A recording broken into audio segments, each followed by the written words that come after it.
دوستو اگر آپ نے ابھی تک چینل کو سبسکرائب نہیں کیا تو سبسکرائب کے بٹن پہ کلک کریں اور چینل سبسکرائب کر لیں، ساتھ ہی موجود بیل آئیکن کو بھی پریس کر دیں تاکہ آنے والی ہر نیو ویڈیو اپڈیٹس ملتی رہیں۔ بندر بادشاہ اور بھوت۔ ایک گھنا جنگل میں بندروں کا ایک گروہ رہتا تھا۔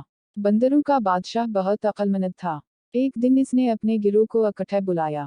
میرے پیارے بندروں، ہم خوش قسمت ہیں کہ اس خوبصورت جنگل میں رہتے ہیں، لیکن خبردار، درخت اور پودے ہرے بھرے اور سرسبز ہو سکتے ہیں لیکن ان میں بہت سے زہریلے پھل ہوتے ہیں۔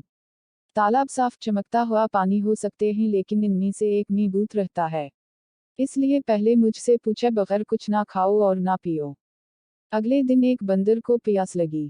اسے بادشاہ کی بات یاد آئی اور وہ اس سے بات کرنے چلا گیا۔ بچے فکر نہ کرو، بادشاہ نے کہا، میں تالاب کی چھان بین کروں گا کہ یہ محفوظ ہے۔ جب وہ تالاب کے قریب پہنچا تو اس نے دیکھا کہ بڑے بڑے قدم اندر جا رہے ہیں لیکن باہر نہیں آ رہے ہیں۔ بادشاہ نے نتیجہ اخذ کیا کہ یہ وہ جگہ ہے جہاں بھوت چھپا ہوا تھا۔ سب بندر رونے لگے اس فکر میں کہ وہ پانی کیسے پئیں گے۔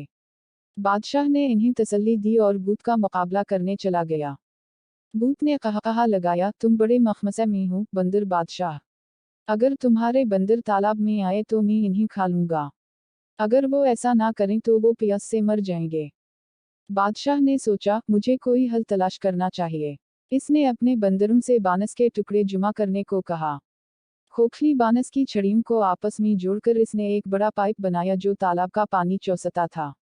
بندر اپنے دل کی خواہش کے مطابق پینے کے قابل تھے۔ سب کی طرف سے بندر بادشاہ کو سلام۔ بندروں نے نعرے لگائے۔ وہ بھوت جسے بندر بادشاہ نے اپنی سمجھداری سے شکست دی تھی وہ لمبے چہرے کے ساتھ تالاب میں واپس چلا گیا۔ جب چیزیں مشکل لگیں تو کبھی ہمت نہ ہاریں، بندر بادشاہ کی طرح باصبر اور ہوشیار رہیں۔